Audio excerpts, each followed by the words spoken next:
الحمد للہ وحدہ والصلاة والسلام علی من لا نبی بعدہ اما بعد فاعوذ باللہ من الشیطان الرجیم بسم اللہ الرحمن الرحیم انما یخشی اللہ من عبادہ العلماء صدق اللہ العظیم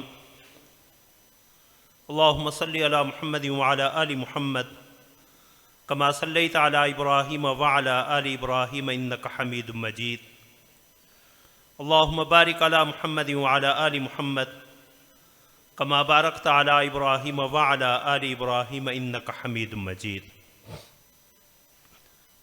اما بعد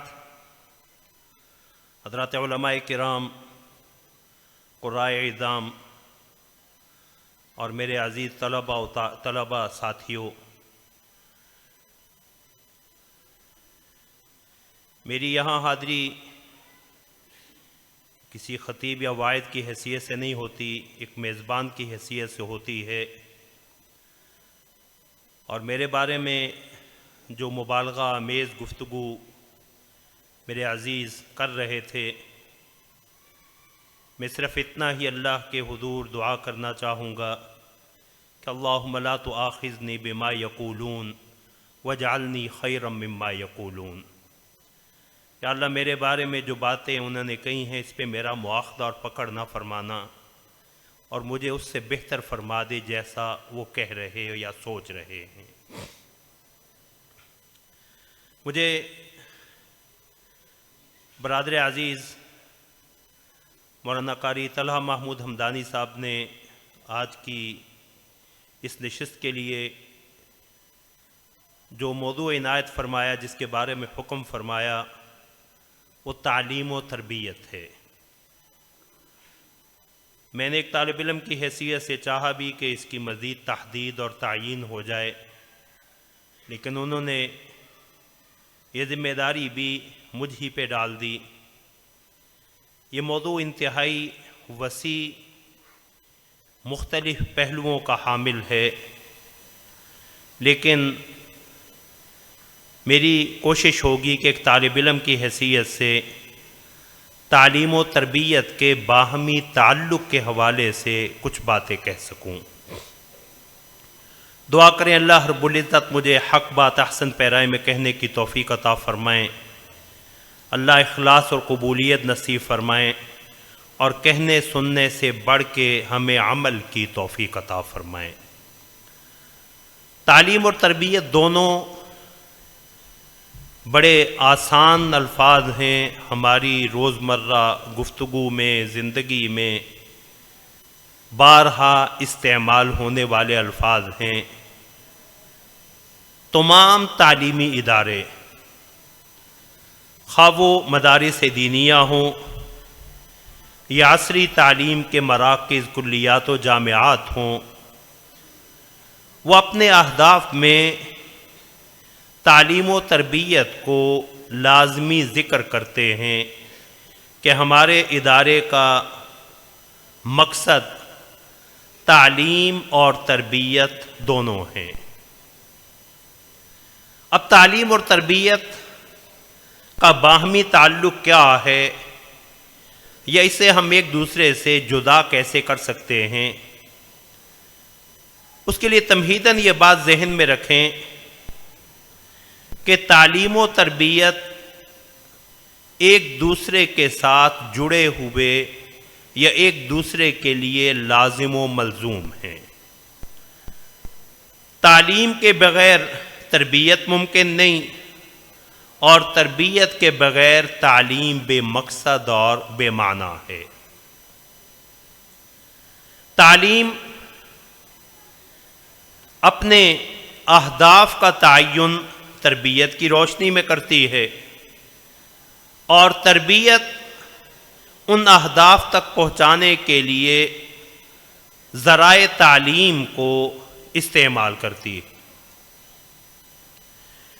دوسرے الفاظ میں آپ یوں کہہ سکتے ہیں کہ تعلیم اور تربیت کا باہمی تعلق جسم اور روح کا ہے۔ تعلیم جسم ہے اور تربیت روح ہے۔ یا اور آسان لفظوں میں کہنا چاہوں اپنے عزیز طلباء کے لیے تو تعلیم اور تربیت کا تعلق جز اور کل کا ہے۔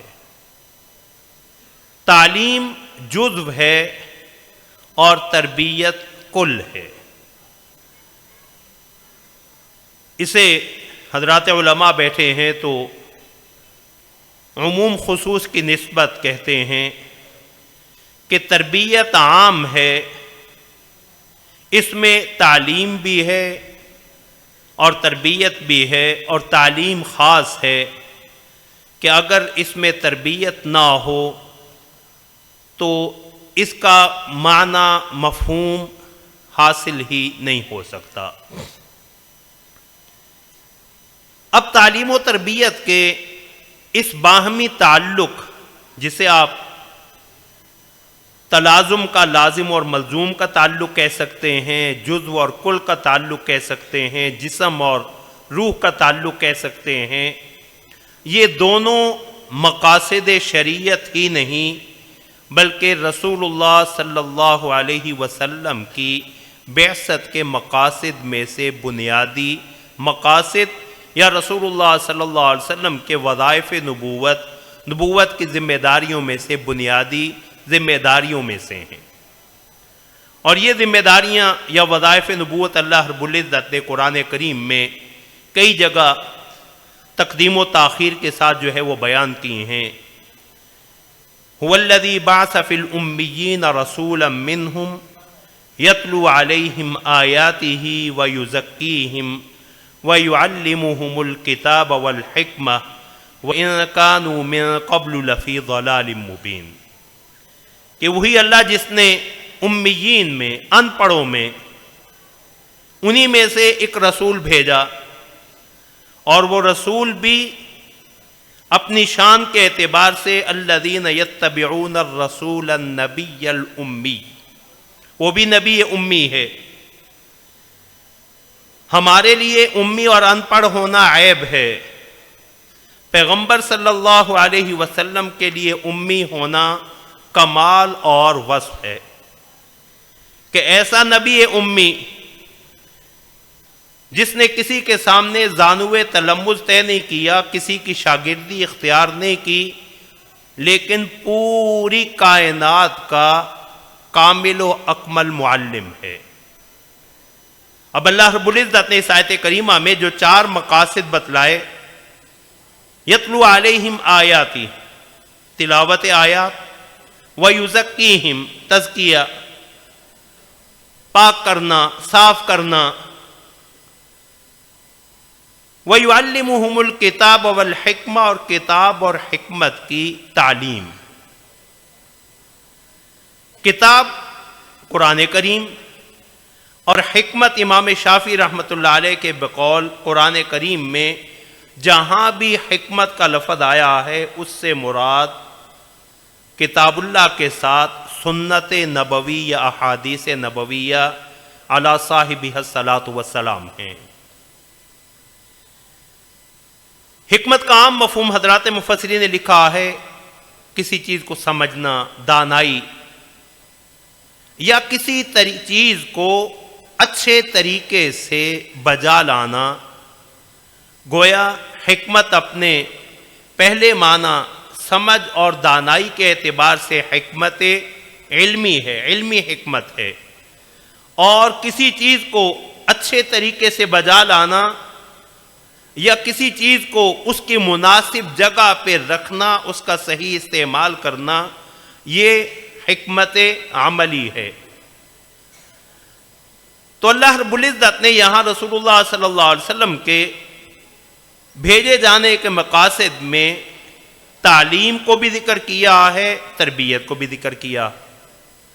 تزکیہ تربیت ہی ہے، اور تعلیم تو وَيُعَلِّمُهُمُ الْكِتَابَ وَالْحِكْمَةَ میں مذکور ہی ہے۔ اور خود رسول اللہ صلی اللہ علیہ وسلم کے احادیث مبارکہ سے بھی اس کی تائید ہوتی۔ رسول اللہ صلی اللہ علیہ وسلم نے اپنی بعثت کے جو مقاصد بیان فرمائے، 2 مختلف حدیثیں، ایک حدیث میں آپ نے تعلیم کو بیان کرتے ہوئے فرمایا انما بعثت معلما، مجھے تعلیم دینے کے لیے بھیجا گیا ہے، معلم بنا کے، استاد بنا کے بھیجا گیا۔ اور تربیت کے حوالے سے بیان فرمایا انما بعثت لاتمم مکارم الاخلاق، مجھے اس لیے بھیجا گیا ہے کہ میں اخلاق کریمانہ، اچھے اخلاق کی تکمیل کروں۔ تو رسول اللہ صلی اللہ علیہ وسلم کی احادیث مبارکہ سے بھی یہی پتہ چلتا ہے کہ تعلیم اور تربیت ایک دوسرے کے ساتھ جڑے ہوئے ہیں، لازم و ملزوم ہیں، انہیں الگ نہیں کیا جا سکتا۔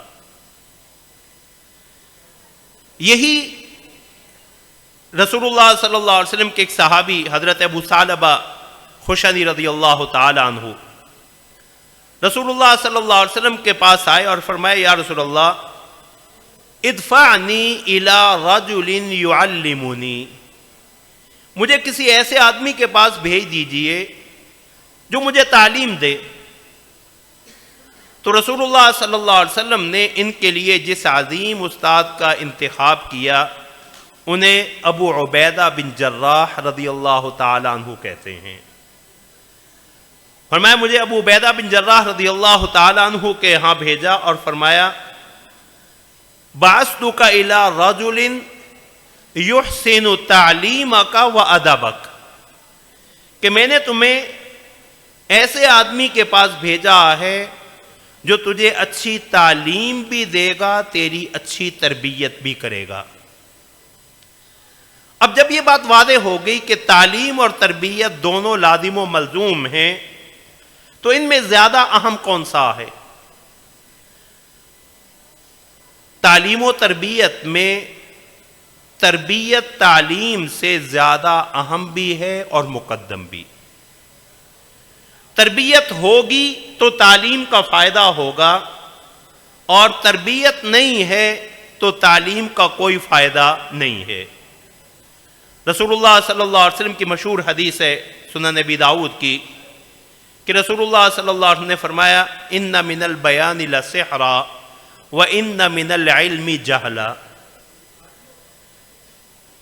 کہ کچھ بیان ایسے ہوتے ہیں جو جادو کسی تاثیر رکھتے ہیں، زبان سے نکلتے ہی دل میں اتر جاتے ہیں، اور کچھ علم جو ہے وہ جہالت پہ مبنی ہوتے ہیں۔ اب حضرات محدثین نے لکھا ہے کہ ایسا علم جس کے ساتھ عمل یا تربیت نہ ہو وہ علم نہیں بلکہ سراسر جہالت ہے۔ اور یہی اللہ رب العزت نے جو آیت کریمہ میں نے تلاوت کی مختصر سا ٹکڑا اس میں بیان فرمایا انما یخشی اللہ من عبادہ العلماء، اللہ سے اس کے علم والے بندے ہی ڈرتے ہیں۔ یعنی علم اگر خشیت کا باعث بن رہا ہے تو وہ علم ہے، اگر علم خدا خوفی کا سبب نہیں بن رہا تو علم جو ہے وہ کسی کام کا نہیں ہے۔ اس لیے تربیت جو ہے وہ تعلیم سے مقدم ہے۔ آسان لفظوں میں سے یوں سمجھیں کہ ہم نے کسی برتن میں کھانا ڈالنا ہو، دودھ ڈالنا ہو اور وہ برتن گندا ہو تو ہم پہلے اس برتن کو صاف کرتے ہیں۔ گندے برتن میں ہم پانی، دودھ، کھانا نہیں ڈالتے۔ اسی طرح جب تک دل کی صفائی نہ ہو اس کے اندر علم ڈالا جائے تو وہ فائدہ مند نہیں ہوتا بلکہ نقصان دہ ہوتا۔ رسول اللہ صلی اللہ علیہ وسلم کی احادیث مبارکہ سے یہ بھی پتہ چلتا ہے کہ تربیت تعلیم سے مقدم ہے۔ حضرت جندب بن عبداللہ بجلی رضی اللہ تعالی عنہ فرماتے ہیں کہ تعلمنا الایمان قبل القرآن، ہم نے قرآن سیکھنے سے پہلے ایمان سیکھا ہے، یعنی علم سے پہلے ہم نے تربیت حاصل کی ہے۔ ثم تعلمنا القرآن فازددنا منہ علما، پھر ایمان سیکھنے کے بعد جب ہم نے قرآن پڑھا، قرآن سیکھا تو یہ ہمارے ایمان میں اضافے اور برکت کا سبب بنا۔ اب یہ تربیت اس وقت تک کامیاب نہیں ہو سکتی جب تک اس کے چند بنیادی اصول ذہن میں نہ ہوں۔ میں اختصار کے ساتھ اسے ذکر کر کے تعلیم و تربیت کے ثمرات اور نتائج کے حوالے سے اپنی بات کو کچھ آگے بڑھانا چاہوں گا کہ کامیاب تربیت کے لیے ضروری ہے کہ ان تکون ربانیت المنہج، اس کا منہج کس کی طرف سے مقرر کردہ ہو، اس کا سلیبس، اس کے اصول و قواعد اللہ رب العزت کی طرف سے معین کردہ ہوں۔ انسانیت النزعہ، وہ پوری انسانیت کے لیے ہو، معاشرے کے کسی ایک طبقہ کے لیے نہ ہو۔ ذاتیت المنطلق، اور یہ تربیت اپنے ذاتی شعور سے، احساس سے پیدا ہو، کسی دباؤ کا نتیجہ نہ ہو۔ اجتماعیت المحتوی، کہ اس تربیت کا مقصد جو ہے معاشرے کے چند طبقات کو سنوارنا نہ ہو، بلکہ پورے معاشرے کو علم نافع، عمل صالح اور اخلاق عظیم کی نعمتوں سے مالا مال کرنا ہو۔ اب اس تمہید کے بعد میں چند مثالیں آپ کے پاس رکھنا چاہوں گا اپنے عزیز طلباء کے لیے، جس سے آپ کو علم اور تربیت میں یا تعلیم اور تربیت کے باہمی تعلق اور ان میں سے تربیت کی اہمیت کا پتہ چلے گا۔ تعلیم یہ ہے کہ ایک انسان اپنی کوئی چیز بیچنا چاہے تو دونوں خریدنے والا بیچنے والا جو رقم طے کر لیں شریعت کی جائز حدود کے اندر، وہ سودا جائز ہے، یہ علم ہے۔ لیکن تربیت کچھ اور کہتی ہے۔ حضرت جریر ابن عبداللہ بجلی رضی اللہ تعالی عنہ نے اپنے خادم کو، غلام کو بھیجا، جاؤ گھوڑا خرید کے لاؤ۔ 300 کا گھوڑا خریدا، قیمت طے ہو گئی۔ اب قیمت دلانے کے لیے اس دیہاتی کو لے کے اپنے مالک جریر ابن عبداللہ بجلی کے پاس آئے اور کہا میں نے یہ گھوڑا 300 کا ان سے سودا طے کر لیا۔ اب تعلیم تو کہتی ہے کہ یہ سودا ٹھیک ہے، لیکن تربیت کچھ اور کہتی ہے۔ حضرت جریر ابن عبداللہ بجلی نے گھوڑا دیکھا تو فرمایا یہ 300 کا نہیں لگتا، مجھے 300 سے زیادہ کا لگتا۔ مالک سے کہا اگر مجھے اجازت ہو میں تھوڑا اسے چلا کے دیکھ لوں۔ اس نے اجازت دی، گھوڑا چلا کے دوڑا کے واپس آئے تو اس کے ہاتھ میں 800 درہم تھما دیے۔ وہ 300 مانگ رہا ہے، یہ 800 دے رہے ہیں۔ وہ حیران، اور غلام کہنے لگا آپ نے میری ساری محنت پہ پانی پھیر دیا کہ میں اس سے قیمت طے کر کے لایا ہوں، اپنی مرضی سے اس نے جو قیمت مانگی میں نے اسے دینے پہ آمادگی ظاہر کی۔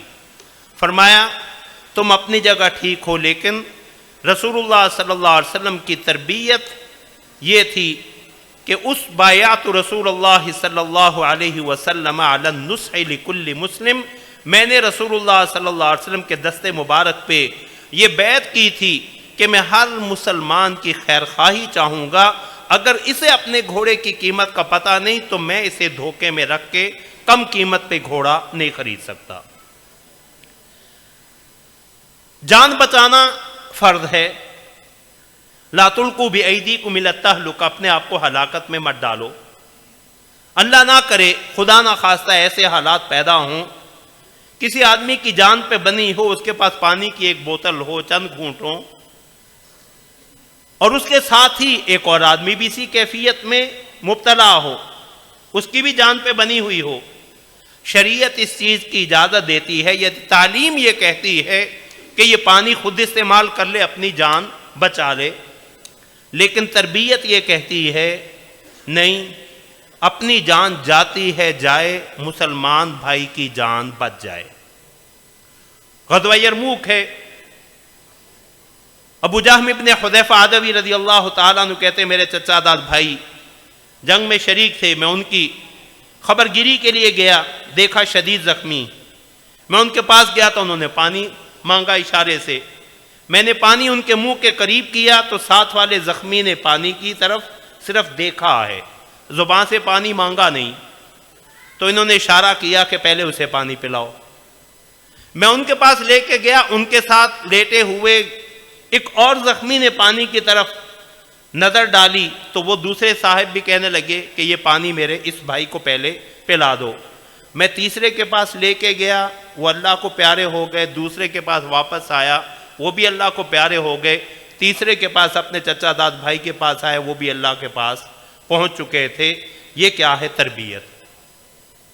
تعلیم کہتی تھی اپنی جان بچا لو، اب وہی وہ معاشرہ هو الذی بعث فی الامیین رسولا، ان پڑھوں میں، جسے حالی نے کہا تھا نا کبھی پانی پینے پلانے پہ جھگڑا، جو پانی پینے پلانے پہ جھگڑا کرتے تھے اب وہ آخری وقت بھی خود پانی پینے کی بجائے اپنے مسلمان بھائی کی جان بچانے کی فکر کر رہے ہیں۔ یہ ہے تربیت۔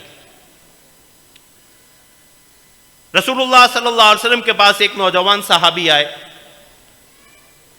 اب تعلیم کیا ہے؟ لا تقربوا الزنا، بے حیائی کے، بدکاری کے قریب بھی مت جاؤ، لا تقربوا الفواحش ما ظہر منها وما بطن، یہ تعلیم ہے۔ لیکن ایک صحابی، نوجوان صحابی رسول اللہ صلی اللہ علیہ وسلم کے پاس آئے اور آ کے کہنے لگے یا رسول اللہ اذن لی فی الزنا، مجھے زنا کی، بدکاری کی اجازت دے دیجئے۔ اب اس معلم کامل اور مربی کامل کی تعلیم و تربیت دیکھیے، تو فرمایا ذرا میرے قریب آؤ۔ قریب آئے، فرمایا پھر سے دہراؤ کیا کہہ رہے تھے؟ کہ رسول اللہ مجھے زنا کی اجازت دے دیں، مجھے عورتوں کی ایسی لت پڑی ہے معاذ اللہ، یہ چھوٹ نہیں سکتی۔ تو رسول اللہ کی تربیت دیکھیے، ایک ایک رشتہ گنوایا۔ اتحبہ لامک، اپنی ماں کے لیے پسند کرتے ہو، اپنی بہن کے لیے، بیوی کے لیے، خالہ کے لیے؟ ہر دفعہ کہتا ہے نہیں۔ اور میں اسی طرح دیگر لوگ بھی اپنے رشتوں میں اس چیز کو پسند نہیں کرتے۔ اور پھر تربیت کی انتہا دیکھیے، رسول اللہ صلی اللہ علیہ وسلم نے اس کے دل پہ ہاتھ رکھا اور فرمایا اللہم اغفر لہ ذنبہ ونقی قلبہ واحسن فرجہ، یا اللہ اس کے گناہوں کو معاف کر دے، اس کے دل کو پاک کر دے، واحسن فرجہ، اور اس کی شرمگاہ کی حفاظت فرما۔ اب تعلیم کیا تھی؟ مسئلہ بتا دینا۔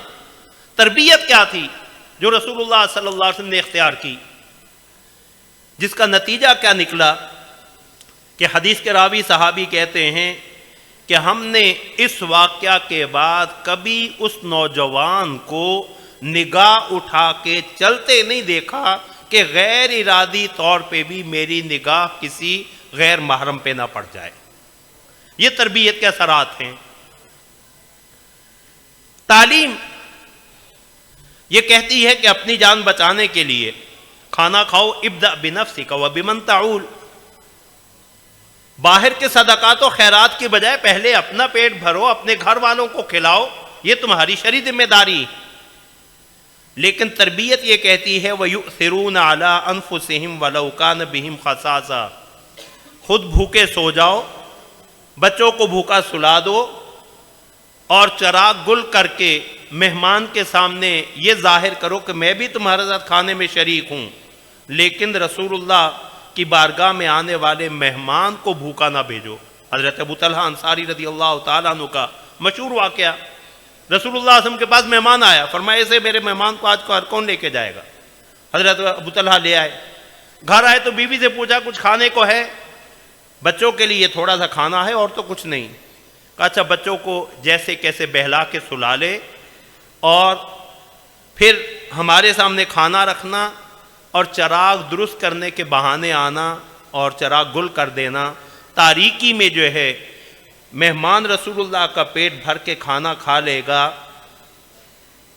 بیوی نے ایسا ہی کیا۔ اب اس تربیت کے اثرات کیا ہیں کہ صبح رسول اللہ صلی اللہ علیہ وسلم کی خدمت میں حاضر ہوئے، اللہ نے قرآن سے ان کے اثار کی یہ گواہی دے دی وَيُؤْثِرُونَ عَلَىٰ أَنفُسِهِمْ وَلَوْ كَانَ بِهِمْ خَصَاصَةٌ.